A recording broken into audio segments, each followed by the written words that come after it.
Kabid Hukum Polda Jawa Barat, Kombes Nur Hadi Handayani menegaskan kalau Peggy Setiawan Cianjur bukan pelaku pembunuhan Vina dan Eki di Cirebon. Hal itu secara tidak langsung membuat Peggy Cianjur lolos dari jerat hukum atas kasus Vina. Beberapa waktu itu, publik seolah memaksa penyidik Polda Jabar untuk memeriksa Peggy Cianjur. Peggy Setiawan Cianjur dianggap merupakan pelaku DPO yang asli, bukan Peggy Kuli. Peggy Cianjur juga diduga jadi pelaku pembunuhan karena gelagatnya dianggap mencurigakan. Mulai dari berbohong soal tato, hingga mengaku berprofesi mengojek tapi tidak memiliki motor. Apalagi Peggy Setiawan Cianjur juga merupakan anggota geng motor Monraker. Menjawab kecurigaan publik, Kombes Nur Hadi Handayani pun menegaskan kalau pihaknya tak salah tangkap.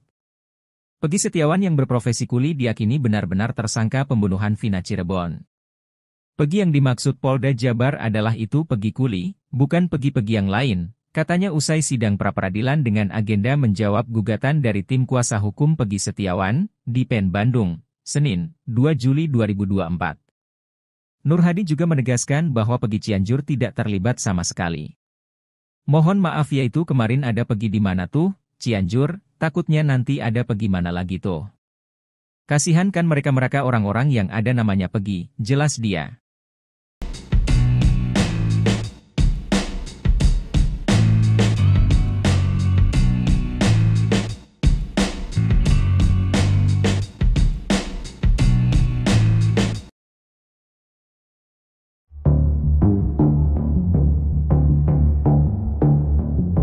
Dalam sidang pra-peradilan lanjutan hari ini, Selasa, 2 Juli 2024, kuasa hukum Polda Jabar membeberkan reaksi Peggy Setiawan saat ditunjukkan foto Vina dan Eki.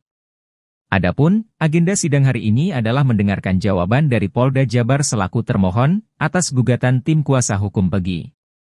Polda Jabar mengklaim bahwa Peggy yang diperiksa sebagai tersangka itu tahu sesuatu soal kasus pembunuhan Vina dan Eki pada 2016 silam.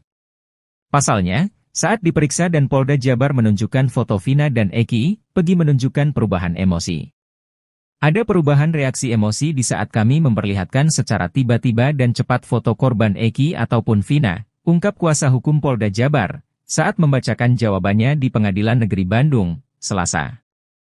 Ada sempat terjadi perubahan emosi pada saat melihat foto tersebut, imbuhnya. Dari situ, Polda Jabar kemudian mengklaim bahwa Peggy mengetahui sesuatu soal kasus pembunuhan Vina dan Eki tersebut. Sehingga tergambar adanya indikasi bahwa saudara Peggy Setiawan mengetahui peristiwa tersebut pembunuhan Vina dan Eki, tutur kuasa hukum Polda Jabar.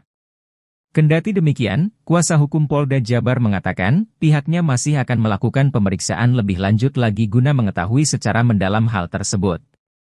Akan tetapi untuk lebih mengetahui secara mendalam, perlu dilakukan pemeriksaan lanjutan, ujarnya. Sejak kecil sudah main bersama dengan saudara Peggy Setiawan alias Peron, sehingga dari pelajarannya Sidang pra-peradilan dengan tersangka Peggy Setiawan digelar di Pengadilan Negeri Bandung hari ini, Selasa, 2 Juli 2024. Sidang perdana pra-peradilan Peggy Setiawan digelar setelah sebelumnya batal karena pihak Polda Jawa Barat absen. Sidang ini ternyata dihadiri oleh Deddy Mulyadi, mantan Bupati Purwakarta. Deddy Mulyadi hadir mendampingi Rudi Irawan, ayah kandung Peggy Setiawan. Deddy Mulyadi tiba di PN Bandung bersama Rudi Irawan sekira pukul 9.10 waktu Indonesia Barat. Selain menyaksikan jalannya sidang pra-peradilan, Deddy Mulyadi turut mengungkapkan alasannya datang ke PN Bandung.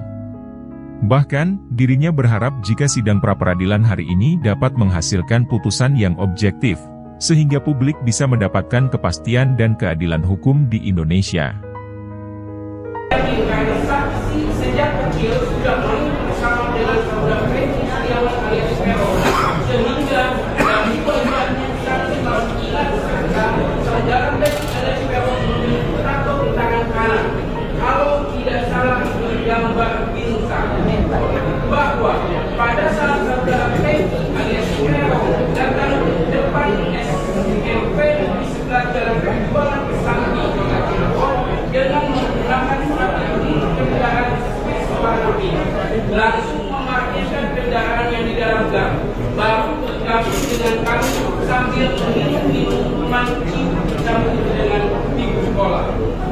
kedua,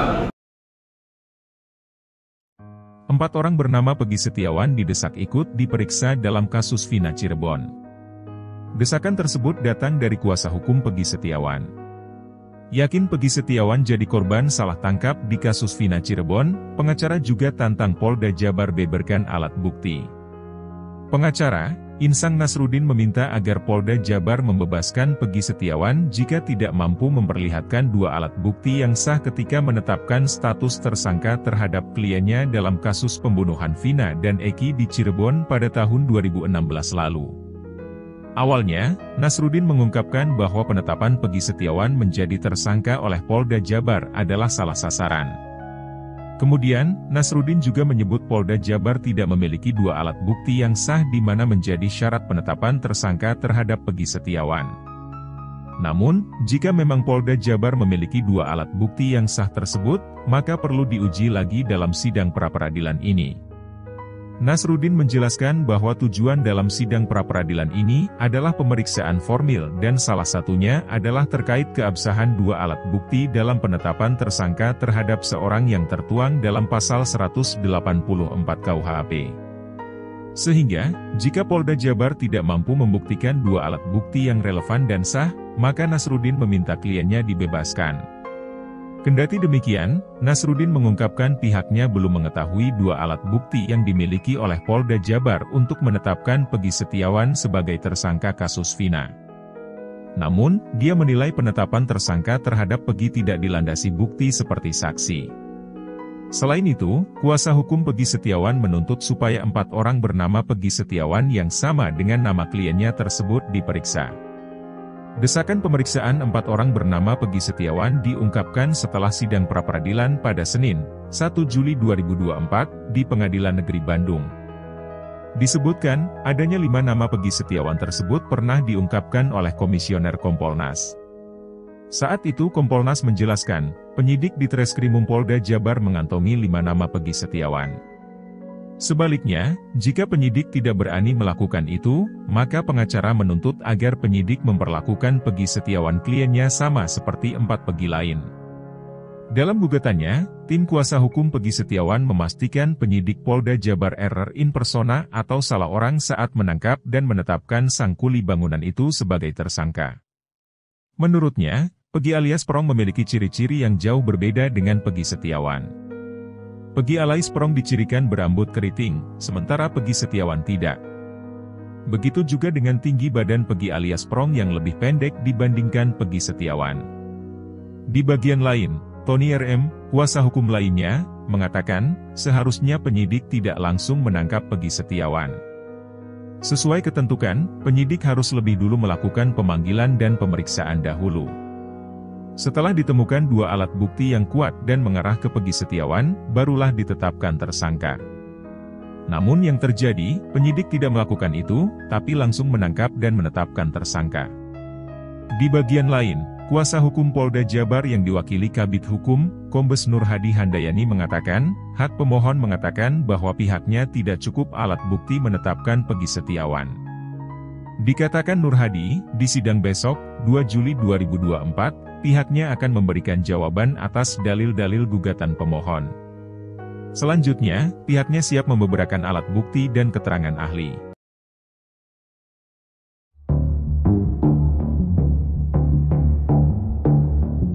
Polda Jawa Barat meyakini tersangka Peggy Setiawan tak berada di Bandung, Jawa Barat saat kejadian tewasnya Vina di Cirebon pada tahun 2016 lalu.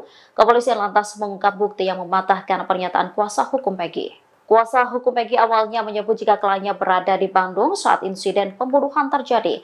Hal itu juga diaminkan oleh ayah Peggy sekaligus mandor proyek pembangunan rumah, Rudi Irawan. Dikatakan Rudi yang memiliki bukti penerimaan gaji yang mesti ditandatangani oleh penerima. Sementara itu, tim kuasa hukum Polda Jawa Barat mengklaim telah mendapatkan bukti bahwa Peggy tidak bekerja dalam konstruksi rumah di Bandung saat kejadian pembunuhan Vina. Mereka mempertanyakan pembuatan rumah dimulai tanggal dan bulan berapa. Pihak Peggy menyebut jika proyek dimulai bulan Juli, namun pemilik rumah mengakui jika pembangunan dimulai Agustus. Ia lantas mempertanyakan di mana keberadaan Peggy saat itu.